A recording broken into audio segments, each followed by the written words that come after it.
दोस्तों, क्या आप जानते हैं कि दुनिया का सबसे बड़ा प्लेन आखिर कितना बड़ा है और ये किस काम आता है? या फिर ये कि कुत्ते गाड़ी के पीछे भागते क्यों रहते हैं? अच्छा, ये तो आइडिया होगा कि हमारे यूरिन का कलर एक सा क्यों नहीं रहता। नहीं जानते? तभी तो अस्तित्व में आया हूँ मैं, करने आप सभी को ऐसी ही कॉमन बट दिमाग चकरा देने वाली इन्फॉर्मेशन से फैक्टिफाई। तो बांध लीजिए अपनी अपनी कमर पेटियां एक बार फिर, बिना किसी भी लाग लपेट के शुरू करते हैं फैक्टिफाइड हिंदी पर आज का ये सफर। Factified, facts on your face. Fact number 1। दोस्तों, आपने कई बड़े बड़े हवाई जहाज YouTube वीडियोस या फिर मूवीज में देखे होंगे, लेकिन जो प्लेन आज मैं आपको दिखाने वाला हूँ वो यकीनन उन सबसे अलग है। कितना अलग, ये आप खुद देखिए। दोस्तों, ये है स्ट्रेटोलॉन्च। 28 पहिए वाले इस प्लेन में कुल 6 इंजन लगे हैं, जो सभी बोइंग 747 एयरक्राफ्ट के हैं।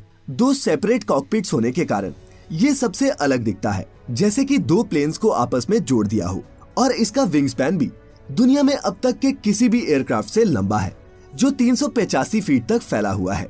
लेकिन अगर आप सोच रहे हैं कि इसमें सवारियां कहां बैठती होंगी, तो दोस्तों आपको बता दूं कि ये उन्नत टेक्नोलॉजी का प्लेन सवारियों के लिए नहीं, बल्कि स्पेस में सैटेलाइट लॉन्च करने के लिए बनाया गया है। इस महत्वाकांक्षी प्रोजेक्ट के पीछे हाथ है माइक्रोसॉफ्ट के को फाउंडर पॉल एलन की कंपनी स्ट्रेटोलॉन्च सिस्टम्स का। पारंपरिक तौर पर सैटेलाइट को ग्राउंड पर मौजूद लॉन्च पैड से लॉन्च किया जाता है, जिसमें बहुत खर्च आता है और बड़ी मात्रा में ईंधन की खपत होती है। वहीं दोस्तों, इस हवा से लॉन्च करने की टेक्नोलॉजी आने के बाद सैटेलाइट्स को अंतरिक्ष में भेजना काफी सस्ता, सटीक और तेज हो जाएगा। और मुमकिन है कि आगे चलकर ऐसे गरीब देश भी स्पेस प्रोग्राम का हिस्सा बन पाएंगे, जो आज इसमें आने वाले भारी भरकम खर्च के चलते इसमें हाथ डालने से कतराते हैं। तो क्या समझे? Fact number 2। दोस्तों, हमारा शरीर दुनिया की सबसे जटिल लेकिन एक नायाब मशीन है, जो कुदरत ने खुद बनाई है। ये खुद का ख्याल रखने, बीमारियों के खिलाफ लड़ने और बॉडी को रिपेयर करने जैसे कामों में सक्षम है। अगर हमारे अंदर बॉडी में कुछ गड़बड़ होती है तो ये हमें सिग्नल्स भी देता है। हमारे यूरिन या फिर पेशाब का रंग भी हमारी इंटरनल बॉडी सिस्टम के सिग्नल की तरह ही है।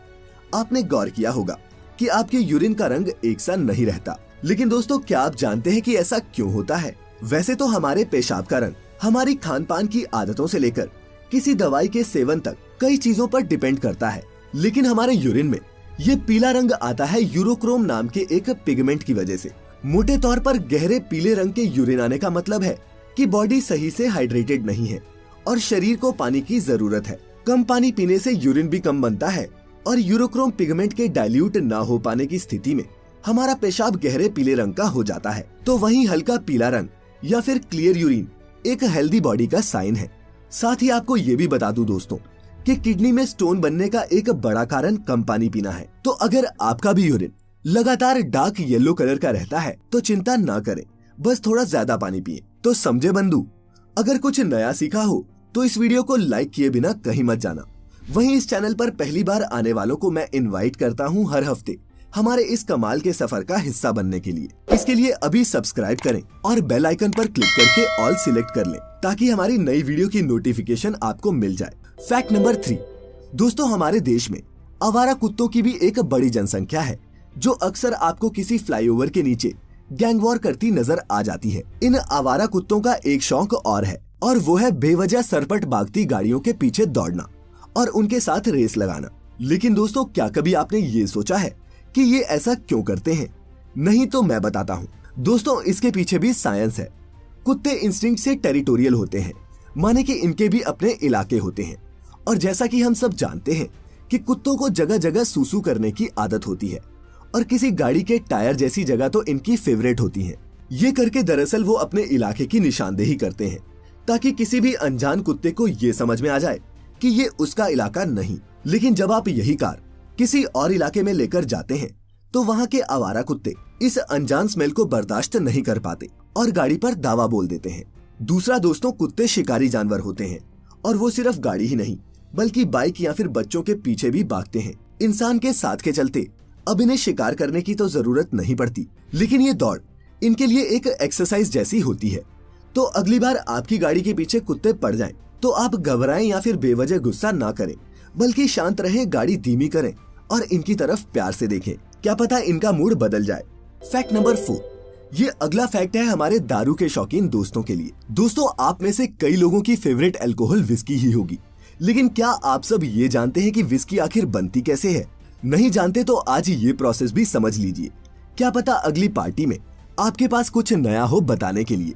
तो विस्की बनाने के लिए सबसे जरूरी इंग्रेडिएंट जो होता है वो होता है किसी तरह का अनाज, जिसमें जौ, मक्का, गेहूं कुछ भी हो सकता है, लेकिन इसमें इनके मॉल्टेड वर्जन को इस्तेमाल किया जाता है। दोस्तों, मॉल्टिंग एक ऐसा प्रोसेस है जिसमें इन ग्रेन्स को जर्मिनेट करके फिर अगले ही स्टेप पे सुखा लिया जाता है। ऐसा करने से अनाज के इन बीजों में कुछ स्पेशल एंजाइम्स बनते हैं जो इसमें मौजूद स्टार्च को शुगर में बदलने में मदद करते हैं। सबसे पहले इस अनाज को पानी में मिक्स करके एक बड़े कंटेनर में डालकर बॉईल किया जाता है। फिर इसे ठंडा करने के बाद वापस फिर से उबाला जाता है और ये प्रोसेस कई बार किया जाता है। इसके बाद अगला स्टेप होता है इस मिक्सचर में यीस्ट या फिर खमीर डालना, जो इसके अंदर मौजूद शुगर को खत्म करने का काम करती है। कुछ ही घंटों में इसमें अल्कोहल की मात्रा बढ़ने लगती है। फिर इसे वापस गर्म किया जाता है, जिससे प्योर अल्कोहल भाप बनकर ऊपर उठने लगती है और इसी भाप को दूसरे कंटेनर में कंडेंस करके कलेक्ट कर लिया जाता है। फिर इस विस्की को लकड़ी के बैरल्स में भरकर स्टोर किया जाता है। ये जानना भी जरूरी है दोस्तों कि इन बैरल्स को अंदर से जलाया होता है ताकि विस्की को एक स्मोकी फ्लेवर मिल सके। फिर विस्की के इन बैरल्स को गोडाउन में लगभग 3-4 सालों के लिए रख दिया जाता है, जिससे विस्की का असली स्वाद निखर के तो आता ही है, साथ ही विस्की को अपना जाना पहचाना रंग भी मिलता है। खैर, इस प्रोसेस को समझने के बाद आप कहीं घर पर ही विस्की बनाने का प्लान मत बना लेना। बढ़ते हैं अब अगले फैक्ट की तरफ। Fact number 5। दोस्तों, हमारे देश में महिलाओं के साथ होने वाले अपराधों में डोमेस्टिक अब्यूज और वायलेंस सबसे ज्यादा देखने को मिलता है। जब अपने ही जान के दुश्मन बन जाते हैं, उस स्थिति में इन महिलाओं की मदद ना तो पुलिस करती है और ना ही इनके मायके वाले कुछ कर पाते हैं। लेकिन अगर महिलाएं ठान ले तो एक एक जुल्म का बदला लेना वो जानती हैं। आज इस फैक्ट में आपको यकीन हो जाएगा। दोस्तों, अगर आप गुलाबी गैंग के बारे में नहीं जानते तो आपको बता दूं कि ये यूपी, हरियाणा, राजस्थान के कुछ हिस्सों में सक्रिय महिलाओं का एक सशक्त संगठन है। बांदा यूपी से शुरू हुई ये कोई गैंग नहीं, बल्कि महिला अधिकारों के लिए संघर्ष करती, हमेशा गुलाबी कपड़े पहने महिलाओं का एक ग्रुप है जो दबाई सताई महिलाओं की मदद तो करता ही है, उन पतियों की भी पिटाई करता है जो अपनी पत्नियों को मारते पीटते हैं, चाहे धरना प्रदर्शन से हो चाहे फिर डंडे के जोर पर। इस ग्रुप की महिलाओं का मानना है कि उन पर अपराध करने वालों के साथ कैसे निपटना है ये उन्हें बखूबी आता है। इनके कई किस्से मशहूर हैं, जिनमें से एक मैं आपको बताता हूँ। 2007 में एक दलित महिला के बलात्कार के बाद जब पुलिस ने आरोपियों की मदद की और पीड़िता के संबंधियों को ही जेल में डाल दिया, तब गुलाबी गैंग पुलिस स्टेशन पहुंच गई और इन्होंने पुलिस वालों को ही पीट दिया। इसके अलावा वाजिब कमाई के जरिए देकर ये ग्रुप महिलाओं को आगे बढ़ने में मदद कर रहा है, जिसके लिए इनकी जितनी तारीफ की जाए कम है। महिलाओं की इस गैंग पर बॉलीवुड में गुलाबी गैंग नाम से एक फिल्म भी बनी थी, जिसमें माधुरी और जूही चावला लीड रोल्स में थी। खैर, अब बढ़ते हैं हमारी वीडियो के अगले फैक्ट की तरफ। Fact number 6। दोस्तों, अक्सर जब कभी हमारे कमरे में कोई मकड़ी दस्तक देती है तो कईयों के दिल की धड़कन तेज हो जाती है। फिल्मों में हमारे मकड़ियों को लेकर इसी डर का इस्तेमाल कई कैरेक्टर्स को बनाने के लिए भी हुआ है। लेकिन दोस्तों, क्या आप जानते हैं कि दुनिया में सबसे बड़ी मकड़ी के टेंटिकल्स 1 फुट तक लंबे हो सकते हैं? जी हाँ, इसका नाम है जायंट हंट्समैन, जो पीली भूरी धब्बों से भरी एक मेगा स्पाइडर है और ये पूरे एशिया महाद्वीप पर पाई जाती है। हालांकि इसके बड़े साइज को देखकर कोई भी डर जाता है, लेकिन आपको जानकर खुशी होगी कि ये जहरीली नहीं है। हाँ, इसकी बाइट से आपको चक्कर या फिर उल्टी जरूर आ सकती है। खैर, इससे पहले आगे बढ़े, आपको बता दूं कि अगर आपका मन हफ्ते के इस इकलौते एपिसोड से नहीं बढ़ता तो आज ही लाइक करें फैक्टिफाइड हिंदी का फेसबुक पेज डेली अपडेट्स के लिए। बाकी पहली बार जो हमारी वीडियो देख रहे हैं, सब्सक्राइब किए बिना कहीं मत जाना। Fact number 7। हाल ही में स्टीव हॉफ नाम के एक साइकिक यूट्यूबर ने सुशांत सिंह राजपूत की मौत के बाद उनकी आत्मा से बात करने का दावा करके पूरी मीडिया में हलचल मचा दी। ऐसे में किसी इंसान के मर जाने के बाद उसकी आत्मा से बात करना संभव है या नहीं, इस पर एक बार फिर से बहस छिड़ गई है। दोस्तों, क्या आप भी ये मानते हैं कि मरे हुए शख्स की आत्मा से बात की जा सकती है? ये बहस कोई नई नहीं है और ना ही इसमें उलझकर हमें कुछ मिलने वाला है। लेकिन क्या आप उस डिवाइस के बारे में कुछ जानते हैं जिसकी मदद से आत्माओं से बात करने का दावा किया जाता है? नहीं तो मैं बताता हूँ। दोस्तों, ये जो मशीन आप अपनी स्क्रीन पर देख रहे हैं, इसे कहते हैं ईवीपी मशीन, यानी कि इलेक्ट्रॉनिक वॉइस फिनोमिनन मशीन। इसका आविष्कार किया था एक पैरासाइकोलॉजिस्ट कॉन्स्टेंटिन राउडीव ने, कुछ बदलावों के अलावा ईवीपी मशीन एक रेडियो जैसी ही होती है जो अलग अलग फ्रीक्वेंसीज पर काम करती है। ये स्टैटिक और बैकग्राउंड नॉइजेस के साथ साथ कुछ ऐसी आवाजें भी रिकॉर्ड कर लेती है जो नॉर्मली हमारे कान कैच नहीं कर पाते। इन्हीं रैंडम वॉइसेस और नॉइजेस को बार बार सुनकर ये साइकिक उसमें किसी मैसेज को इंटरप्रेट करने की कोशिश करते हैं और ये बताते हैं कि ये मैसेजेस हमने जिसे याद किया है उसने भेजे हैं। वहीं अगर वैज्ञानिकों की माने तो उनके मुताबिक खुद को साइकिक कहने वाले ये लोग सब मनगढ़ंत कहानियां बनाते हैं और ये पूरा विज्ञान एक सूडो साइंस से ज्यादा कुछ भी नहीं। आप क्या सोचते हैं हमारे साथ शेयर जरूर करें। Fact number 8। दोस्तों, इंटरनेट के इस युग में कनेक्टिविटी और स्पीड बहुत इंपॉर्टेंट है। हम भी अक्सर अच्छी स्पीड के लिए जूझते रहते हैं, लेकिन दोस्तों क्या आप जानते हैं कि स्पेस में इंटरनेशनल स्पेस स्टेशन पर जो इंटरनेट स्पीड आती है उसका सपना भी दुनिया की आधी आबादी ने नहीं देखा होगा। जी हाँ, ये स्पीड है 600 Mbps की।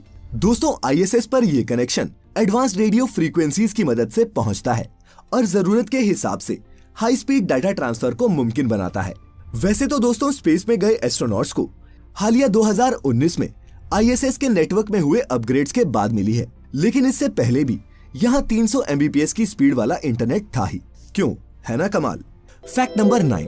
दोस्तों, प्रकृति में कई तरह के जीव जंतु हैं, जिनमें से कुछ हाल ही में विकसित हुए हैं और कुछ हजारों सालों से यहाँ बस और विकसित हो रहे हैं। चूहे भी जमीन पर रहने वाले उन कुछ पहले जीवों में से थे जो अस्तित्व में आए। अपनी कमाल की एडेप्टिव एबिलिटीज के चलते इन्होंने लाखों लाख साल सरवाइव किया है। लेकिन अगर मैं आपको रेगिस्तान में रहने वाले एक ऐसे चूहे के बारे में बताऊं जो अपनी पूरी जिंदगी बिना पानी पिए बिता सकता है, तो आप क्या कहेंगे। दोस्तों, ये है नॉर्थ अमेरिका के सूखे इलाकों में पाया जाने वाला कैंगरू रैट, जो पानी ना भी पिए तो भी जिंदा रह सकता है। इसके लिए ये एक ट्रिक अपनाता है जिसमें ये नम बरसात के मौसम में ताजा नमी वाले बीजों को चुनकर रख लेता है और पूरे सूखे मौसम में उन्हीं बीजों की नमी से अपने शरीर में पानी की जरूरत को पूरा करता है। दोस्तों, चार्ल्स डार्विन ने अपनी किताब ओरिजिन ऑफ स्पीशीज में अलग अलग जीवों के विकास के क्रम को बड़ी ही बारीकी से समझाया है। कभी टाइम मिले तो इसे पढ़ने जानने की कोशिश जरूर करना। खैर, अब वक्त हो चला है आज की इस वीडियो के योर ओन फैक्ट का, जो हमें लिखा है सारंग मोगे जी ने, जो बताते हैं कि एस्ट्रोनॉट स्पेस से वापस धरती पर आने के बाद ठीक से चल नहीं पाते। दोस्तों, जैसा कि हम जानते हैं कि अंतरिक्ष में ग्रेविटी नहीं है, इसी वजह से एक जगह से दूसरी जगह एस्ट्रोनॉट्स चल के नहीं बल्कि हवा में तैर कर जाते हैं और बाकी के अलग अलग काम भी नॉर्मली नहीं करते। इन सब की वजह से हमारा शरीर और इसके सेंसर्स वैसे काम नहीं करते जैसे पृथ्वी पर करते हैं और इसीलिए एस्ट्रोनॉट्स जब ज्यादा दिन स्पेस में बिताते हैं तब उन्हें वापस पृथ्वी पर आकर रीएडजस्ट करने में कुछ समय लगता ही है। स्पेस ट्रैवल के इन्हीं चैलेंजेस के चलते स्पेस में जाने वाले सभी एस्ट्रोनॉट्स के लिए डेली एक्सरसाइज एक बेहद इंपॉर्टेंट हिस्सा होती है। तो क्या समझे? आप भी लिखे अपना योर ओन फैक्ट नीचे कमेंट्स में, क्या पता अगले हफ्ते आप ही का फैक्ट आ जाए। फिलहाल आज यहीं खत्म होता है ये कमाल का सफर। मैं शुक्रगुजार हूँ आप सभी के प्यार और सपोर्ट का। मिलेंगे अब अगले हफ्ते कुछ नए फैक्टिफाइंग फैक्ट्स के साथ। तब तक अपना ख्याल रखें, खुश रहें और वीडियो अंत तक देखने के लिए आप सभी का तहे दिल से शुक्रिया।